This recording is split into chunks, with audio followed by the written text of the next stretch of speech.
What's up, everybody? My name is Raj Chetta. Welcome to another Crimson Artist YouTube video, and welcome to the fifth entry in my ongoing series of Marvel Cinematic Universe films, starting off with the first Iron Man, leading all the way to Avengers Infinity War.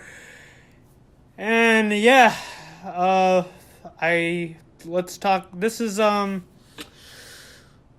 This is the first Avengers movie, and what better way to start this review off by assembling a friend.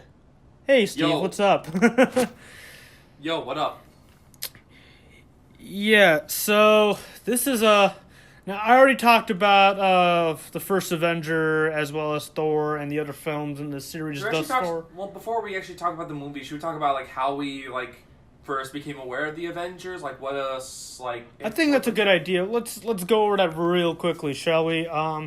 So I did not hear about the Avengers until during Iron Man 2's production, because I heard about Nick Fury and all that, and I was like, wait a minute, I heard of these characters before, because I wasn't very much big into comic books as I am now. Clearly, I was more into just simple action movies and video games when I was a kid, and the only comic book characters I knew growing up was simply Spider-Man and Batman. That's pretty much it for me.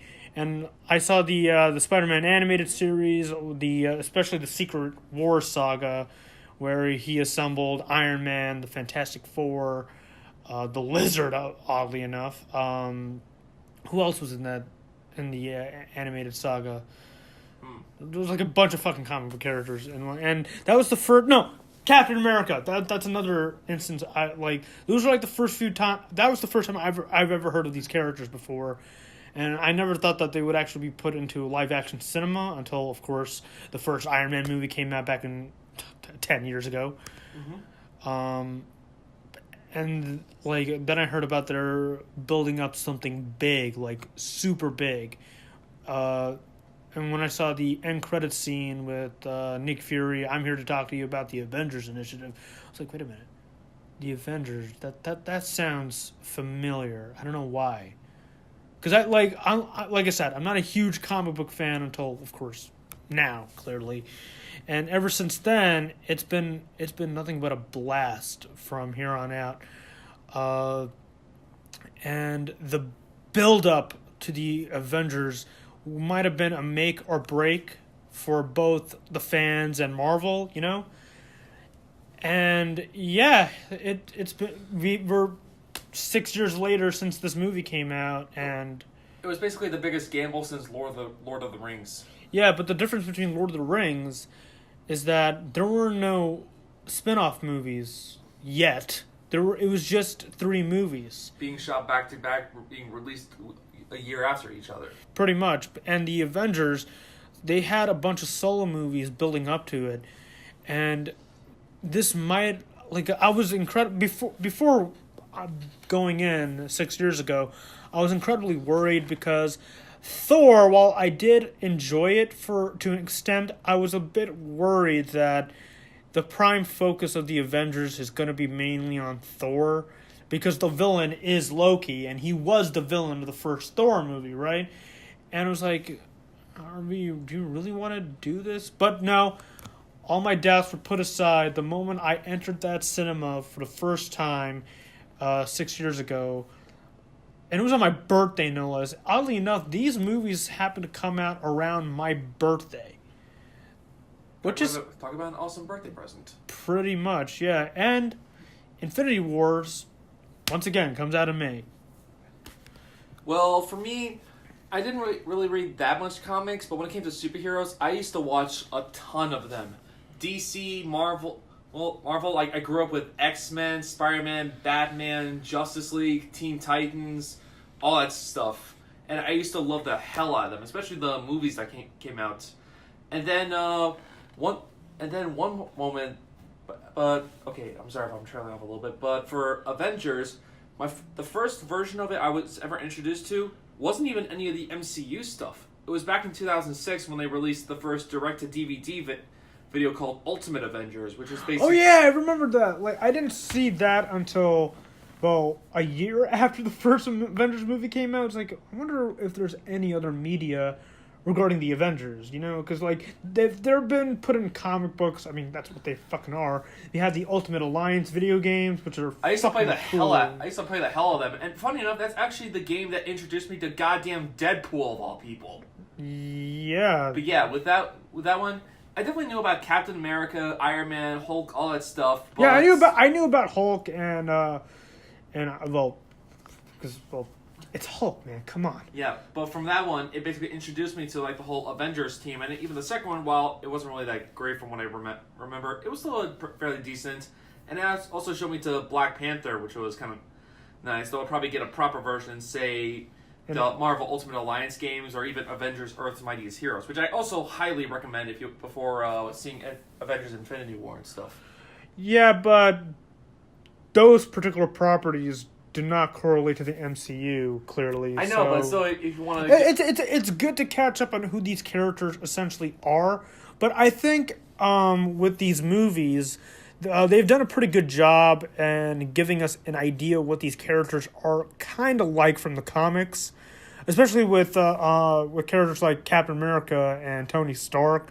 Tony Stark is the narcissistic a-hole with a high IQ, and Captain America is, well, he's the Superman of the Marvel universe, just without him being an alien, And pretty much for both of those, yeah, I also remember the whole Nick Fury post-credit scene too, where even some of the people in my audience were like, yeah! And then when I saw Avengers, and this is actually a noticing thing. You said it's usually around your birthday. Every time an Avengers movie is coming out, it's almost always around the time I'm graduating from a school. The Avengers came out when I graduated high school. Age of Ultron, albeit even though I transferred over, was basically around the time I finished up Brookdale. And now Infinity War is coming out when I graduate from Rutgers. Fitting. So, with that out of the way, does the first Avengers movie, or simply Marvel's The Avengers, or if you're in the UK, Marvel's Avengers Assemble, because there's already been an Avengers movie that came out many years ago with Ralph Fiennes, and it has nothing to do with Marvel. It's a shitty movie. Let's not talk about that. I'm just going to go with the UK title because it kind of makes sense, if you know what I mean. Marvel's Avengers Assemble. Does this movie hold up, especially after many years later and after so many other Marvel movies that came out after that, including Ultron? Does this movie hold up? The answer is yes. Hell to the fucking yes. No matter how many times I watch this movie, it never gets old. It's always a blast to watch. Yeah, about that. I would say it holds up very, very well, but it doesn't have its share of flaws for like the first half of the movie was kind of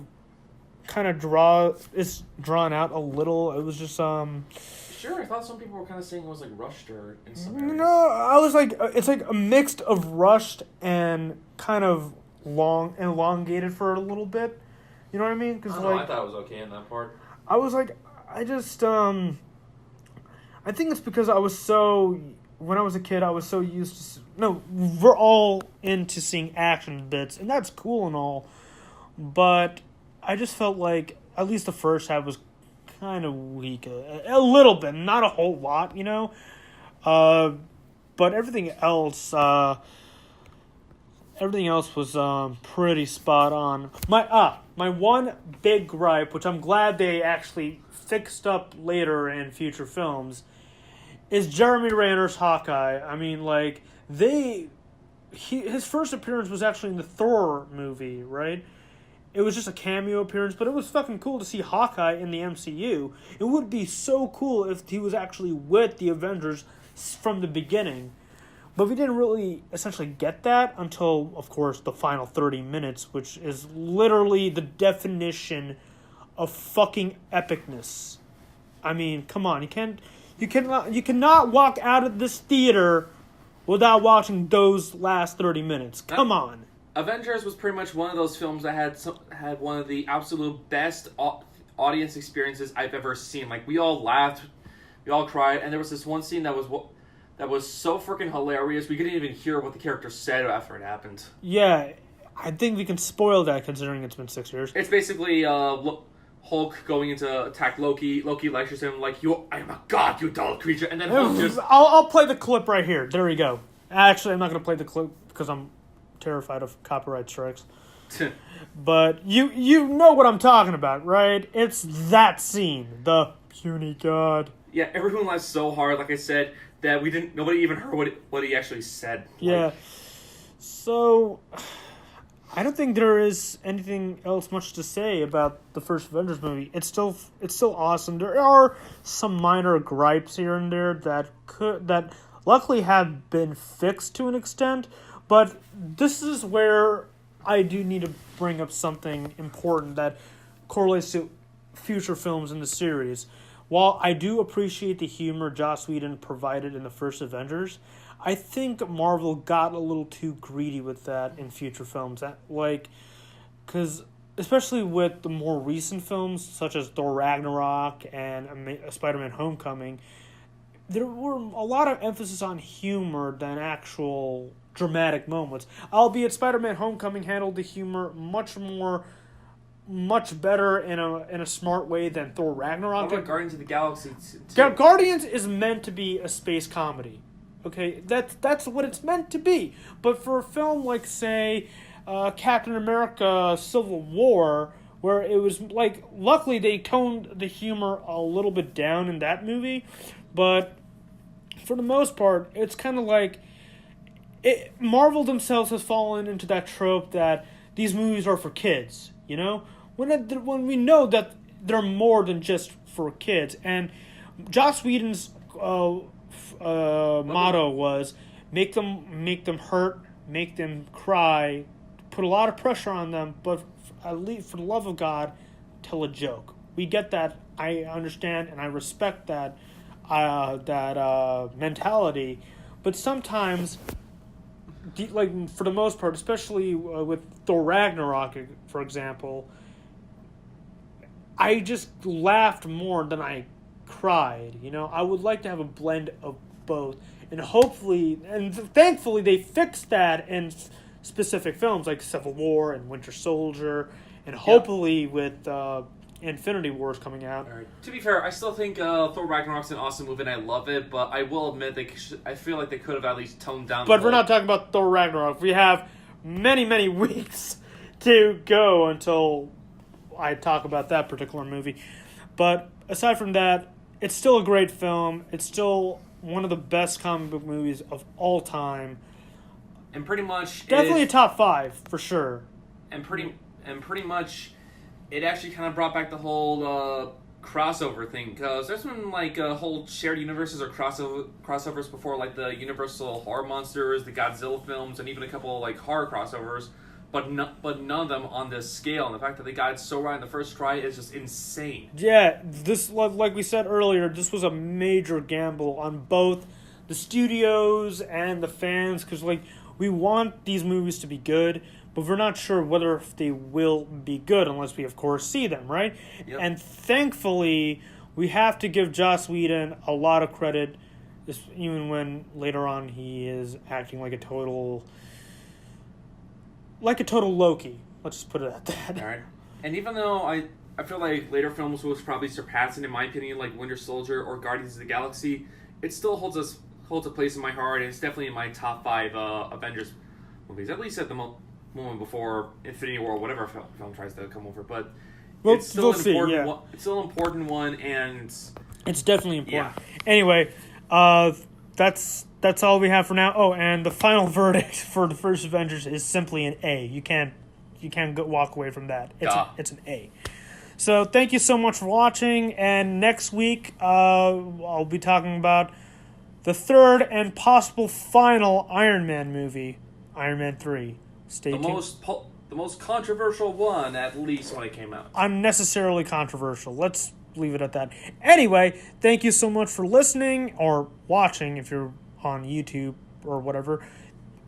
Thank you so much for watching. Hit like, subscribe, comment below, and let me know what you think about the first Avengers. And who is your first Avenger? Let me know in the comment below. Mine is pretty much Iron Man. That's just me. What about you? What do you mean? Who's your favorite Avenger?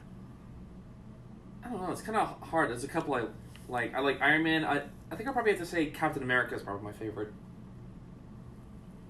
Well. Anyway, thank you once again, and I will see you later.